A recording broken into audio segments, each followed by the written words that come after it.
I'm liking Obama now. I miss Obama. I miss the adults in the room.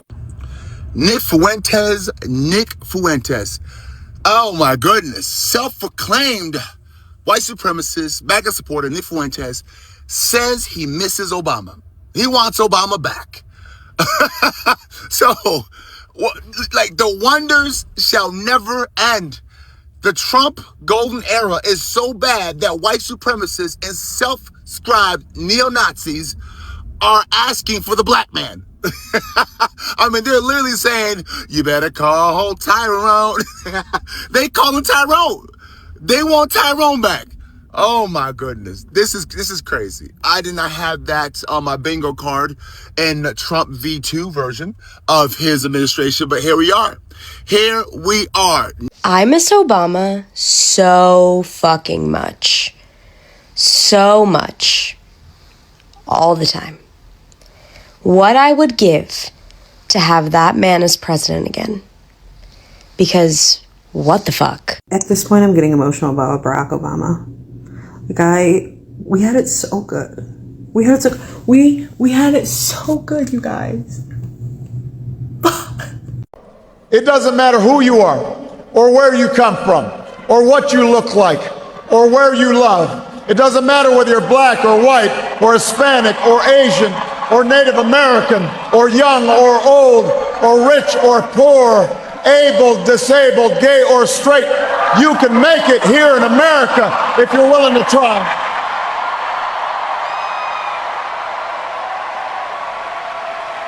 I want to really, yeah. But she gets it, and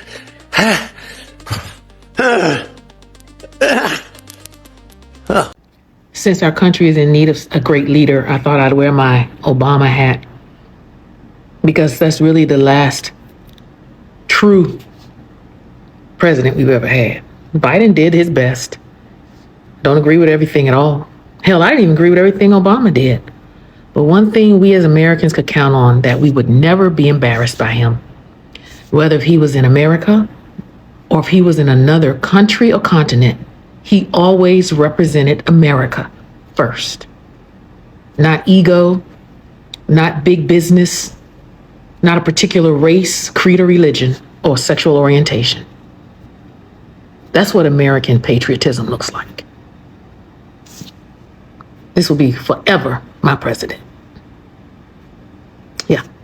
There comes a time in history when a leader leaves office but never truly leaves the hearts of the people. And everybody misses Obama, not just Americans, but across the world. Many people remember a president who spoke with intelligence, calmness, dignity, and whose words could comfort a nation after a tragedy. There's no lie that his presence made many people feel safe, and his leadership and respect across the world. So let's have a look. I did not appreciate the Barack Obama presidency enough between the ages of 7 and 15 because, God, I miss Obama. I just miss, having a normal dude in the White House. Even if you disagreed with his politics, you could understand that he was an upstanding person and a good guy. At the same time, he had this impenetrable, unrelenting aura around him.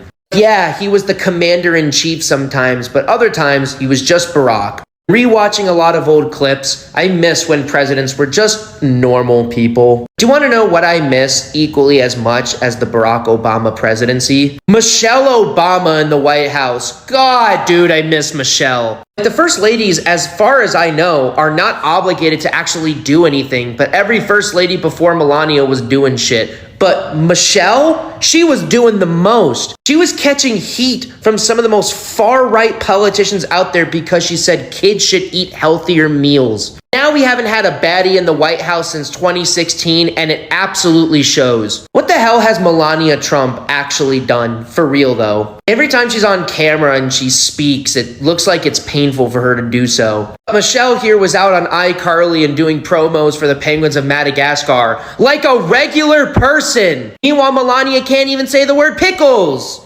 It's weird. Even if they weren't in politics, Barack and Michelle would be such a power couple, man. They both have this no-nonsense swagger and aura about them, but at the same time, they're just so fun. I miss having them around.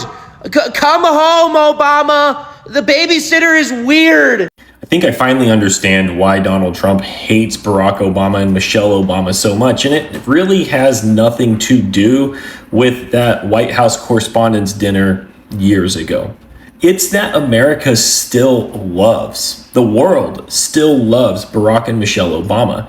See, last night was an NBA All-Star game, and, well, the Obamas were there, the camera panned to them, and the crowd cheered. Everybody stood up. They got a standing ovation to the point that President Obama stood up and waved at the crowd, which led to more cheering.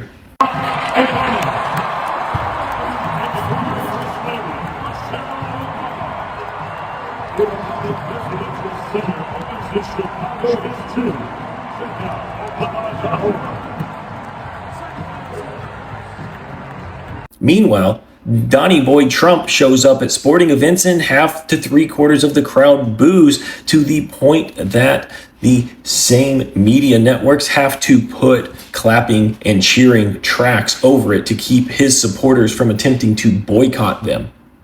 So, Donald Trump really hates the Obamas because the world still loves them, as the world has always despised him. Nick Fuentes is asking for Obama to come back. Bring back the black man. But let's be honest here. This ain't about Nick Fuentes wanting Barack Obama back because he somehow likes Obama now versus when he did before. This is all about Obama being president makes his job easier. You see, it's a lot better being an anarchist, a neo-Nazi, a white supremacist, flamethrower, a hyperbolic personality online when you have grown folks and responsible people at the top. Because no matter what you do, no matter what you say, they're always going to do the right thing. They're not going to start wars. They're not going to investigate you for your opinions. They're not going to put tariffs on your businesses and your friends' businesses on the country. They won't send ICE agents to come round up you and your people and then start shooting people in the face. They're not going to do all that because they're responsible adults. So he misses Obama because what Trump being in office, all the crazy stuff he's saying, Trump is doing. Trump is doing it. And he's not even doing it well. So this whole idea of him missing Obama is that he just misses Obama because he can sleep at night being a lunatic. He can sleep at night being destructive. He can sleep at night being a flamethrower and an anarchist online. He only misses Obama because it's good for business. And I commit to every Republican here tonight that I will not only seek out your ideas, I will seek to work with you to make this country stronger. These people are crazy. I'm telling you, they're crazy. Anyone else just hanging out on Obama talk right now? I can't leave. I can't put it down. He moves me to tears more than anyone else I've ever heard speak. I remember agonizing over that presidential decision way back in 2008 because I was still forming my political values at that time. I wasn't sure that I was allowed to be a Democrat because I was raised to be a Republican. Grew up in a conservative small town, and it was just a foregone conclusion that we were going to vote for the Republican. But when I heard him speak, it was different. When I saw how decent he was to everyone, I knew he was cut from a different cloth, and I still believe it today. He is one of the best damn presidents this country has ever seen. We have no idea how good we had it. I mean, we do now, right? We understand how good we had it with him. Feels like a lifetime ago, where I could just sleep peacefully at night knowing that man was in the Oval Office. And so I've just been absorbing it all because ultimately I believe that we need the next Obama. We need someone who is fearless, ceaselessly hopeful, eloquent, decent. We need all of those things. We're craving all of those things. We're desperate for all of those things. Miss Obama so much. We had it so good. Was Obama the perfect president? No, not by any means. Each president has had their fault. But Jesus Christ. I grew up with Obama in office, okay? Obama was in office from 2008 to 2016. That's my entire, teen life, okay? Y'all ever seen The Crown? You know that moment on one of the first few episodes of season 1 in The Crown after the king dies? And, Winston Churchill is giving his, basically his speech over the radio. There's a part where he talks about growing up in the August summers of Queen Victoria, and I'm just like, you know what? That's how I feel about Obama right now. It was a beautiful time. I was still able to go back and forth from Mexico. Getting a passport was $25. Gas was like $2.50, maybe $3 sometimes. I'll admit, gas was expensive, I'm not gonna lie, but Lord, everything else wasn't. At that time, ramen was less than 25 cents. I know I said I wanted to grow up, but I'm tired of this, Grandpa, and I know it's too damn bad, but I'm tired. The idea that if you're willing to work hard, it doesn't matter who you are, or where you come from, or what you look like, or where you love. It doesn't matter whether you're black or white, or Hispanic, or Asian, or Native American, or young or old, or rich or poor, able, disabled, gay or straight. You can make it here in America if you're willing to try. Let it be said by our children's children that when we were tested, we refused to let this journey end. That we did not turn back, nor did we falter. And with eyes fixed on the horizon and God's grace upon us, we carried forth that great gift of freedom and delivered it safely to future generations. Don't be afraid to ask questions. Don't be afraid to ask for help when you need it. I do that every day. Asking for help isn't a sign of weakness, it's a sign of strength, because it shows you have the courage to admit when you don't know something, and that then allows you to learn something new. We remain a young nation, but in the words of Scripture, the time has come to set aside childish things. The time has come to reaffirm our enduring spirit, to choose our better history, to carry forward that precious gift, that noble idea passed on from generation to generation, the God-given promise that all are equal, all are free, and all deserve a chance to pursue their full measure of happiness. To those who would tear the world down, we will defeat you.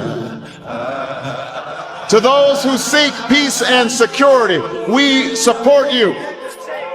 And to all those who have wondered if America's beacon still burns as bright, tonight we proved once more that the true strength of our nation comes not from the might of our arms or the scale of our wealth, but from the enduring power of our ideals, democracy, liberty, opportunity. Can't be the only one that'll go back and listen to Obama's speeches, or sometimes I go and I watch the events that they hosted at the White House. Like, they have this one event that they hosted where they did like a Latin night, and it was all the Latin artists. When J-Lo and Mark Anthony were married, I think Gloria Estefan came out, like all these like Latin artists came out, and Obama and Michelle Obama, they're just, you know, vibing. And then they had a soul night. I think it was Aretha Franklin, Earth, Wind and Fire. I don't know. It was just a bunch of people, but I like to go back and watch them because, like, it just makes me happy. I miss those times. Like, I miss when he was in office and it just felt like we had hope. Like, we had something to strive for, and things were going to get better, and things weren't perfect, but they were on their way towards being perfect, or at least being equitable. And I don't know if you can tell, I've just been like crying and like sad all day about what's been going on. And I don't know if maybe that'll help somebody. Y'all can go back and watch Obama speeches or Obama stuff on YouTube, because that just makes me happy sometimes. The reason why so many Americans miss Obama today is not because of politics. It's about how leadership makes people feel.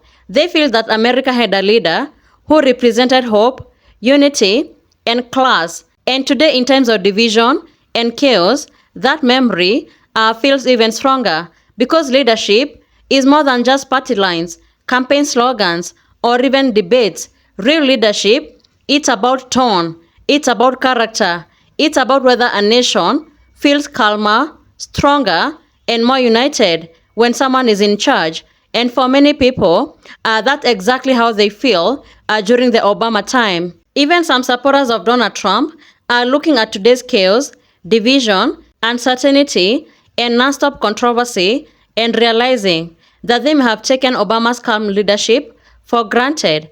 They may not have agreed with some of his policies, but now they remember how America felt more stable, more respected, and more predictable. There was dignity in the White House throughout speeches, and a sense that the country was in steady hands.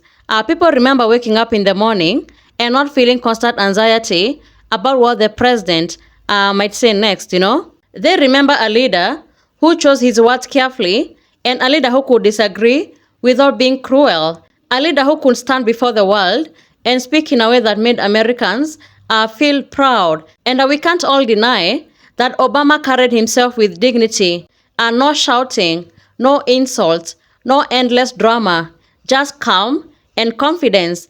And a president is not only a policy maker.